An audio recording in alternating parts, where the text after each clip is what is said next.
Buongiorno, dobro jutro, guten Morgen, bondi. E sono tanti di loro che hanno paura di favelare in pubblico. O non sai cedì, e se hanno cedì, e non sai favelaio. E credo di noi essere interessanti.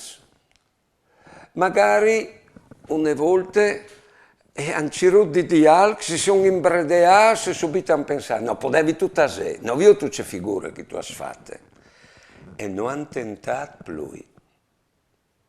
Allora, ieri cappellando di primo perso, il lato alla tisane, e avevi di dire la prima messa in questo paese, e io ero lì che mi preparavo in sacrestia, lì entra Pre Silvestri, un pre di vecchio, e mi dice, a tu pure.